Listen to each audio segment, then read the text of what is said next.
झेलम और गिरदोनवाह में सियाहत के लिए कुछ अलग ही कशिश है। हर मुकाम किसी न किसी खास और काबिल जिक्र तारीखी अहमियत का हामिल है। कहीं शेरशाह सूरी की यादगार बरे सगीर का बड़ा अस्करी कला रोहतास शानो शौकत की यादगार है, तो कहीं बाबा गुरु नानक साहब से मंसूब गुरुद्वारा चौआ साहब और दीगर तारीखी मुकामात पुरानी यादों के अमीन हैं।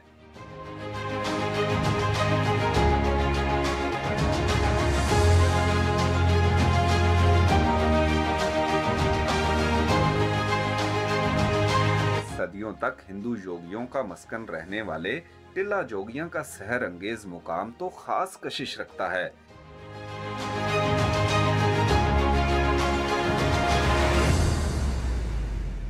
इन्हीं मुकामात में से एक मुकाम जेहलम की तहसील पिंड दादन खान में जलालपुर शरीफ नाम का एक कस्बा है, जहां ज़हूर हजरत ईसा अलैहिस्सलाम से भी 326 साल पहले सिकंदर आजम और राजा पोरस के दरमियान तारीख साज मार्का हुआ था।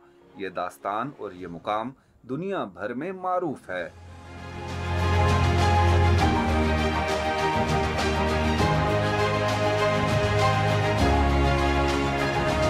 किस्सा कुछ यूं है कि अलेक्जेंडर द ग्रेट का लक़ब पाने वाला यूनानी जंगजू सिकंदर आजम दुनिया फतह करने की ख्वाहिश में यूनान से निकला और रास्ते में आने वाली हर रुकावट रोंद डाली। सिकंदर आजम फतुहात हासिल करता हुआ ईरान के रास्ते मौजूदा पिंड दादन खान तक आ पहुंचा, जहां उसका सामना राजा पोरस की फौज से हुआ। अगरचे इस मार्के का नतीजा एक अलग तारीखी बहस है, लेकिन यहाँ कुछ ऐसा जरूर हुआ कि सिकंदर आजम दिल्ली फतह किए बगैर ही वापस लौट गया। झेलम की तहसील पिंड दादन खान में मैं आपको एक इंतहाई खास और तारीखी अहमियत की हामिल जगह पर ले आया हूँ। ये जगह जलालपुर शरीफ में है। अगरचे ये ज़िला झेलम में है, लेकिन इसकी शोहरत आलमी सतह पर है और अब से नहीं है, बड़ी सदियों से है। कई सदियों से यहाँ पर इस जगह की शोहरत है। और वजह शोहरत क्या है? वजह शोहरत ये है कि अलेक्जेंडर द ग्रेट, सिकंदर यूनानी, जो दुनिया फतह करने का ख्वाब लेकर यूनान के शहर पेला से निकला था और यहाँ तक पहुँचा था, लेकिन यहाँ पता क्या हुआ? उसकी फतूहात का सिलसिला रुक गया और उसको यहाँ से वापस जाना पड़ा। ये वो तारीखी मुकाम है जिसने अलेक्जेंडर द ग्रेट के ख्वाब को चकनाचूर कर दिया। अलेक्जेंडर वैसे तो ग्रीस के शहर पेला से चला था। ये ग्रीस का शहर पेला है और ये सारे का सारा वो कवर करता हुआ जब यहाँ पहुँचा, जो मुकाम अब जलालपुर शरीफ कहलाता है, तो यहाँ उसका मुकाबला राजा पोरस के साथ हुआ। राजा पोरस के साथ इस मुकाबले में क्या हुआ? तारीख की किताबों में कहते हैं कि यहाँ अलेक्जेंडर द ग्रेट की फतूहात का सिलसिला रुक गया और उसे उस दरिया से, जिसे अब दरिया झेलम कहते हैं, उसके रास्ते निकलकर दरिया सिंध से होते हुए बुहेरा अरब जाना पड़ा और वहाँ से उसने वापसी का सफ़र ले लिया। राजा पोरस ने यह ख्वाब जो अलेक्जेंडर द ग्रेट का था उसको चकनाचूर कर दिया और वो हिंदुस्तान को फतह नहीं कर सका।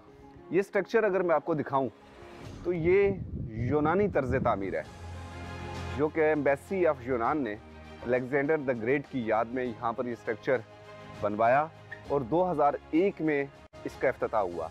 और सिकंदर यूनानी क्योंकि यूनान से ताल्लुक़ रखता था, इसलिए ये स्ट्रक्चर भी यूनान के लोगों ने बनाया और यूनानी तर्ज तामीर में बनाकर उसको ट्रिब्यूट पेश करने की कोशिश की गई है। ये साथ जो आप एरिया देख रहे हैं, ये कहान है। यहाँ पर बारिश के दिनों में बहुत ज़्यादा पानी होता है।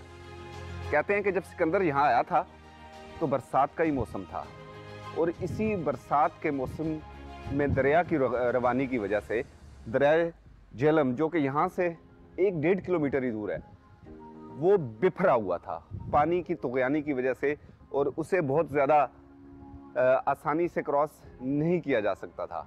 लेकिन सिकंदर यूनानी ने ये रिस्क लिया और ये रिस्क उसको इतना महंगा पड़ा कि फिर उसको अपनी फतूहात रोककर वापस जाना पड़ा। तो ये बहुत तारीखी मुकाम है, जलालपुर शरीफ में है और यहाँ पर पूरी दास्तान आपको नज़र आती है सिकंदर की, जो कि यूनान के शहर पेला से शुरू हुई थी और जलालपुर शरीफ में आकर ख़त्म हुई। मैं भी आज खुद को बहुत अहम सा महसूस कर रहा हूँ क्यों? क्योंकि मैं उस जगह पर खड़ा हूँ जहाँ कभी सिकंदर यूनानी या अलेक्जेंडर द ग्रेट आकर खड़ा हुआ था, और इस जगह पर वो अपनी फौजें लेकर दुनिया फतह करने का ख्वाब लेकर पहुंचा था, लेकिन उसका एक ख्वाब पूरा नहीं हो सका। ये एरिया अगर आप देखें तो ये संगलाख इलाका है सारे का सारा, और यहाँ पर उस दौर में जंगें लड़ना इतना आसान नहीं था, लेकिन फिर भी सिकंदर यहाँ तक पहुँचा और यहाँ पहुँचकर उसका जो एडवेंचर था वो ख़त्म हो गया। बड़ी इंपॉर्टेंट जगह है, जब कभी आप झेलम आए तो इसको ज़रूर विज़िट करें। ये आपको तारीख़ की याद दिलाएगी, आपको माजी में ले जाएगी कि माजी में यहाँ पर क्या हुआ। ऐसी दास्तान लिखी गई जो आज तक लोगों के दिलो दिमाग में रकम है और तारीख़ का हिस्सा है।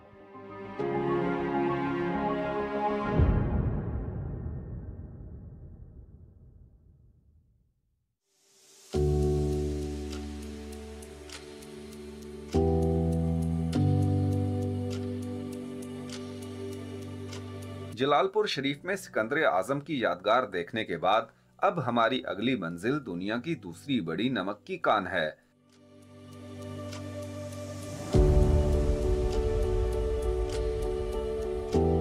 साल्ट रेंज की दरियाफ्त भी एक दिलचस्प कहानी है। अलेक्जेंडर द ग्रेट ने फैसला कुन मार्के से पहले यहाँ अपनी फौज के साथ पड़ाव डाला था। इस दौरान लश्कर के घोड़ों ने निराली हरकत की। इन घोड़ों ने चमकदार पहाड़ी चट्टानों को चाटना शुरू कर दिया। बड़ी तादाद में घोड़ों को पत्थर चाटते देखकर तजस्सुस के मारे सिपाहियों ने चेक किया तो पता चला कि ये नमक के पहाड़ हैं।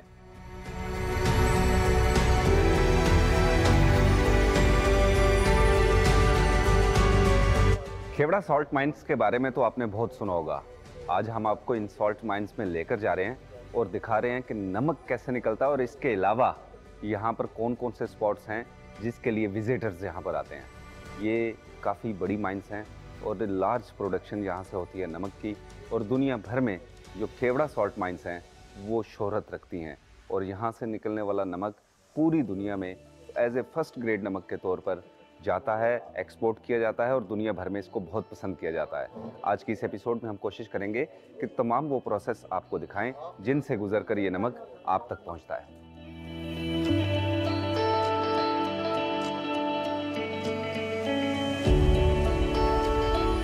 साल्ट माइंस भी एक अलग ही दुनिया है, बाहर की आम दुनिया से बिल्कुल मुनफरिद और अलग थलग।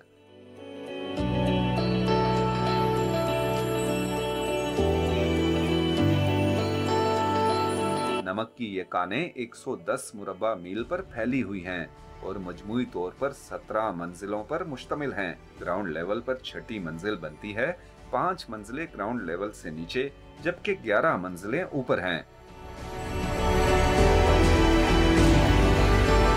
यहाँ से नमक निकालने का सिलसिला सदियों से जारी है।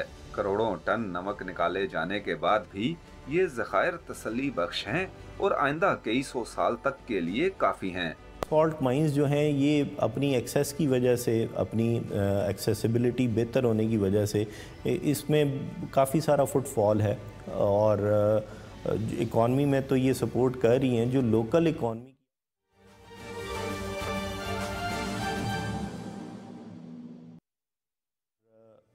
जिस तरीके से वो माइंस डिपार्टमेंट इसको आगे लेके चल रहा है, मेरे ख़्याल में वो काबिल सताइश है। और जो इसकी जहाँ तक टूरिज़म पोटेंशियल की बात है, तो अभी भी हमारे पास काफ़ी बड़ी तादाद में टूरिस्ट वहाँ पे आ रहे हैं।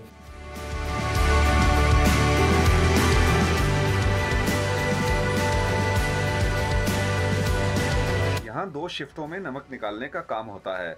हर शिफ्ट में 550 वर्कर्स काम करते हैं। रोजाना 1200 से 1500 टन और कभी कभी 2000 टन नमक निकाला जाता है। हमारी माइन का जो फर्स्ट पॉइंट है वो चांदनी चौक है। नमक का यानी कि एक सैरगाह के तौर पर उसका नाम हमने चांदनी चौक रखा हुआ है। अच्छा। यहाँ से आगे आके आपको एक खूबसूरत मस्जिद मिलती है। तो खूबसूरत मस्जिद के बाद पाकिस्तान टावर, मीनार पाकिस्तान, और फिर हिस्ट्री वॉल, और बाद में सॉल्ट पैलेस शीश महल है। टूरिस्ट का फ्लो डेली कितना है यहाँ पर? फ्राइडे, सैटरडे, संडे को काफ़ी रश होता है। एवरेज के लिहाज से तकरीबन 1000 पर डे एवरेज है विजिटर की यहाँ पर, और फॉरेनर लोग भी विज़िट करते हैं, बाहर के ममालिक से लोग आए हुए।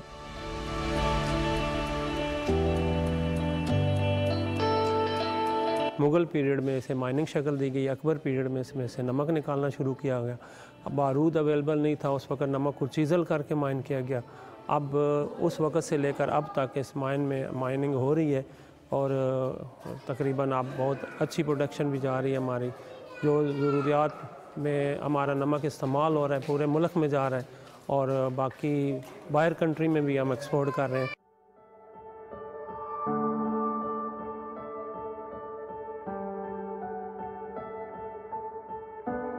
कान के अंदर की दुनिया में बड़े बड़े मुनफरिद नज़ारे देखने को मिलते हैं। क्रिस्टलाइजेशन के अमल का मुशाहिदा करना भी बहुत दिलचस्प है। नमक मिले पानी के कतरे मुसलसल गिरने से यहाँ पर नमक के क्रिस्टल बनते हैं, और नमकीन क्रिस्टल के ये छोटे छोटे टीले बनने में 70 साल लगे हैं। सियाहों की दिलचस्पी के लिए इस नमकीन पहाड़ी को चागी का नाम दिया गया है।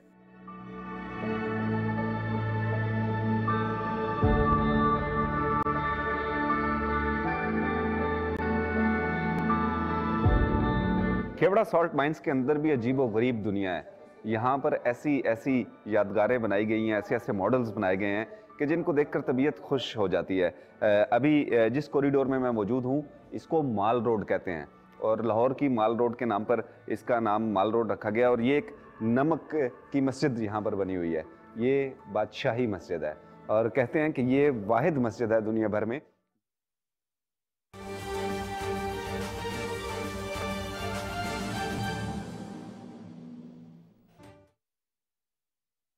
आपको दिखा दिया है कि प्रोडक्शन एरिया कौन सा है। और इसी साइड पे अगर मैं आगे बढ़ता जाऊं तो आगे मीनारे पाकिस्तान का मॉडल भी है। आप जब सॉल्ट माइंस में आते हैं, यहाँ का विजिट करते हैं, तो आप माल रोड पे मेरी तरह चहलकदमी भी कर सकते हैं।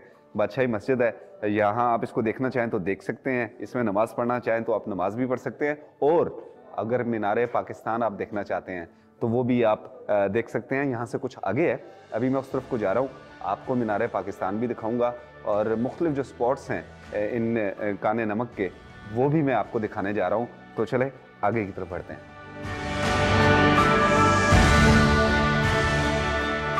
कभी यहाँ पर मारूफ शायर एहसान दानिश भी सियाहत के लिए आए थे। उन्होंने जब कतरा कतरा नमक मिला पानी गिरते और छोटी छोटी पहाड़ियां बनती देखी तो इस सारे अमल को मुनफरिद अंदाज में बयान कर दिया। एहसान दानिश ने बुलंदी से टपकने वाले नमक को अश्के नमक, नीचे जमीन पर जमा होने वाले नमक को आहे नमक, और जहां ये दोनों नमक मिलते हैं उसे विसाले नमक करार दिया, और जो नमक नीचे मौजूद नमक से नहीं मिल पाता उसे फिराके नमक करार दिया।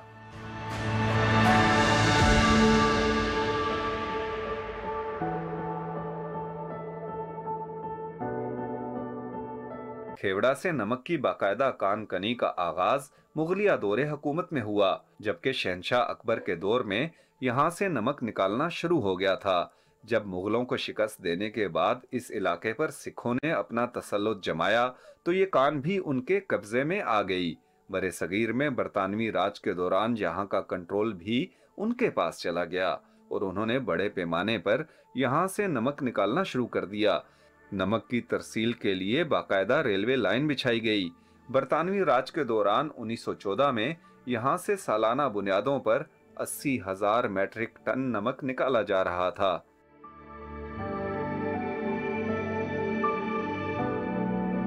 खेवड़ा सॉल्ट माइन की हिस्ट्री भी बड़ी दिलचस्प है। ये वॉल ऑफ हिस्ट्री है इस माइंस की, जहाँ इसकी डिस्कवरी से लेकर आज तक की जो तारीख है वो पिक्टोरियल सूरत में, तस्वीरी सूरत में महफूज कर दी गई है। ये अलेक्जेंडर द ग्रेट हैं, जिन्हें सिकंदर आज़म भी कहते हैं। 326 बीसी में जब सिकंदर आज़म यहाँ आया तो उसके और राजा पोरस के दरमियान जो जंग हुई, सिकंदर आज़म और राजा पोरस के दरमियान, तो उनके जो घोड़े थे उन्होंने इस इलाके में जो पहाड़ थे, जो पत्थर थे, उनको चाटना शुरू कर दिया। तो उससे बड़ी हैरानगी हुई कि ये घोड़े जो हैं इन पत्थरों को क्यों चाट रहे हैं। तो जब उसको चेक किया गया तो वो नमक था। ये थी डिस्कवरी इस काने नमक की। हज़रत ईसा अलैहिस्सलाम की पैदाइश से भी, या हज़रत ईसा अलैहिस्सलाम के ज़हूर से 326 साल पहले ये डिस्कवर हुई थी। ये अगर हम आ जाएं तो ये 1500 AD की हिस्ट्री है। इसमें ये यहाँ पर दर्ज है कि खेवड़ा के मुकामी रहनुमा ASP खान ने बादशाह अकबर अजीम को खेवड़ा में नमक के ज़खायर के बारे में जाकर इतला दी कि यहाँ पर नमक के बहुत बड़े ज़खायर हैं और वहाँ से महदूद पैमाने पर इसकी कानकुनी का आगाज़ किया गया और नमक हासिल करना शुरू कर दिया। 1809 पे ये हिस्ट्री बताती है कि सिखों ने मुग़लों से नमक की कानों पर कब्ज़ा कर लिया। जब मुग़ल यहाँ पर उनकी सल्तनत थी तो उनके ज़ेर इंतज़ाम था, लेकिन जब यहाँ सिख रूलर्स आए तो उन्होंने नमक की कानों पर कब्ज़ा कर लिया। यकीनन ये नमक का भी बहुत बड़ा ख़जाना है, तो इसको कैसे छोड़ा जा सकता था। तो जो रूलर आए सिख, उन्होंने इस पर कब्ज़ा कर लिया। आगे मैं आपको 1849 में लेके जा रहा हूँ। ये सामने 1849 में लिखा है कि जब यहाँ पे ब्रिटिश राज आया तो 1849 में जो ब्रिटिशर्स थे उन्होंने इन कान की जो नमक की जो कानें हैं उन पर कब्ज़ा कर लिया। अब ये उनकी मलकियत में चली गई। 1890 में जब इसकी प्रोडक्शन बढ़ना शुरू हुई तो उसको बाहर भी निकालना था, क्योंकि तिजारती पैमाने पर इसका बड़े लेवल पर आगाज़ हो गया था। तो फिर बाकायदा तौर पर यहाँ पर एक रेलवे स्टेशन बनाया गया खेवड़ा का। आपने नाम सुन रखा है, सफ़र भी करते होंगे। तो खेवड़ा का रेलवे स्टेशन की हिस्ट्री ये है कि वो इन नमक की कानों के लिए बनाया गया था, और जो विक्टोरिया पुल है दरिया झेलम पर, वो भी इन नमक की कानों के लिए ही बनाया गया था, क्योंकि दरिया तो ट्रेन ने पार करना था, तो इसलिए उस पर पुल डाला गया जिससे विक्टोरिया पुल कहते हैं। और उसके साथ आगे बढ़ा। अब जब यहाँ मज़दूरों ने काम शुरू कर दिया तो जाहिर बात है कि इंसान जहाँ काम करता है सेहत और बीमारी साथ साथ है। तो जो मज़दूर यहाँ बीमार होते हैं किसी भी वजह से, तो उनके लिए बाकायदा एक हॉस्पिटल यहाँ पे 1902 में कायम कर दिया गया था, और यहीं उनका इलाज होता था। अगर उनको किसी किस्म की कोई बीमारी या उनकी तबीयत नासाज होती थी तो वो इलाज कर लिया जाता था। 1914 का मैं आपको बताऊं, 80,000 मैट्रिक टन यहाँ से प्रोडक्शन हो रही थी 1914 में, और ये सालाना 80,000 मैट्रिक टन यहाँ से नमक निकाला जा रहा था। सोचें कि उस दौर में भी कितनी बड़ी तादाद में ये निकाला जा रहा था। इसी तरह ये वॉल है, काफ़ी तवील ये वॉल है। ये अब तक की इसमें सारी हिस्ट्री जो है वो बताई गई है कि कब एडवांस जो मशीनें थी वो आई और उनके ज़रिए यहाँ पर माइनिंग शुरू कर दी गई। तो खेवड़ा में अगर आप विज़िट करते हैं, आप यहाँ पर आएँ, वॉल ऑफ हिस्ट्री भी देखें, जो आपको बाकी चीज़ें हमने दिखाई वो भी देखें। ये एक अजूबा इसको कह लें कि इतना दिलचस्प है ये कानें कि यहाँ आके तबीयत खुश हो जाती है। सांस जब आप ले रहे हैं इन कानों के अंदर तो मज़ा आता है सांस लेने का भी, क्योंकि इस्तेमा सेंटर यहाँ पर बना है, किस लिए? सांस बहाल होता है, और एलर्जी के जो पेशेंट हैं उनकी एलर्जी दूर होती है।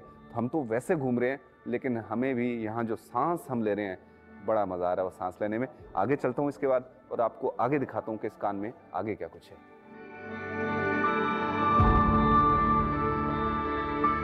अगरचे दुनिया की सबसे बड़ी नमक की कान पोलैंड में है, जबकि खेवड़ा की ये कान नमक की मिकदार के लिहाज से दुनिया में दूसरे नंबर पर आती है, लेकिन क्वालिटी के लिहाज से खेवड़ा का नमक दुनिया भर में पहले नंबर पर है। शीश महल के बारे में आपने बहुत सुना होगा। शीशे से जो महल बनाए जाते थे उनको शीश महल कहा जाता है। लेकिन अभी मैं आपको जिस शीश महल में लाया हूँ ये तमाम का तमाम नमक का बना हुआ है, और इस नमक की शाइन देखें आप, बिल्कुल ऐसे ये शाइन करता है जिस तरह के शीशा शाइन करता है। तो ये स्पॉट जो है इसको मुख्तस किया गया है और इसका नाम दिया गया है शीश महल का, क्योंकि लाइटिंग में ये जो नमक है ये शाइन करता है और चमकता है, और इस चमक की वजह से ही इसको शीश महल कहा गया है। यहाँ के टेम्परेचर के बारे में अगर मैं बताऊँ इस माइन के, तो ये टेम्परेचर 18 डिग्री रहता है मुसलसल, और 18 डिग्री साल भर ये मेंटेन रहता है। गर्मी हो या सर्दी हो, यहाँ का टेम्परेचर आपको 18 डिग्री ही मिलेगा। तो अब तो गर्मियाँ आ रही हैं, और गर्मियों में तो आपको पता है कि पाकिस्तान के मुख्तलिफ इलाकों में सख्त गर्मी पड़ती है। तो इस दौरान अगर आप टूरिज़म के लिए कहीं निकलते हैं तो आपके पास एक चॉइस ये भी है कि अगर आप सख्त गर्मी में 18 डिग्री इंजॉय करना चाहते हैं तो आप फिर सॉल्ट माइन्स आ जाएं, यहाँ का विज़िट करें।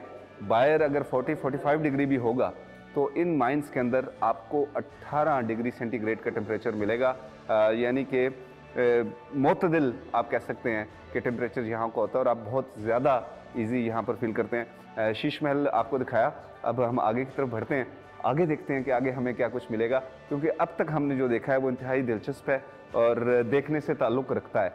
तो नेक्स्ट आगे चलते हैं, आगे चल के आपको दिखाता हूँ कि यहाँ क्या कुछ है।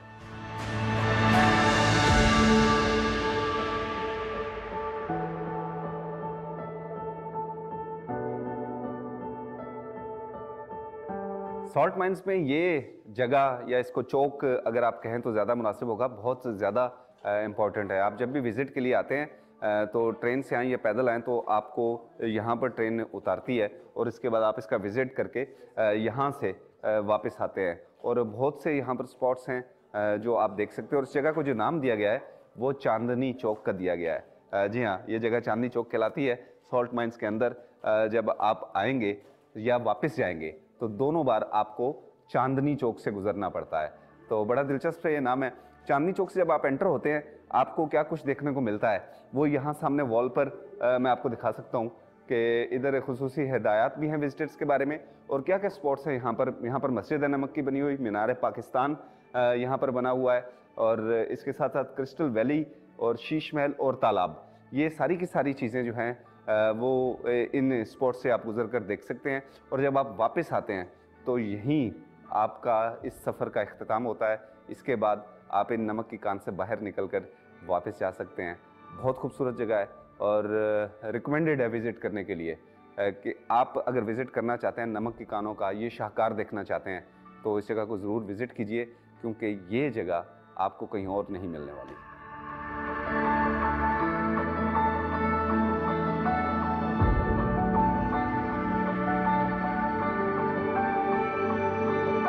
यहाँ नमक का इतना बड़ा जखीरा मौजूद है कि सदियों से नमक निकालने का सिलसिला जारी रहने के बावजूद अभी तक मजमूई जखीरे का सिर्फ 25% ही निकाला जा सका है।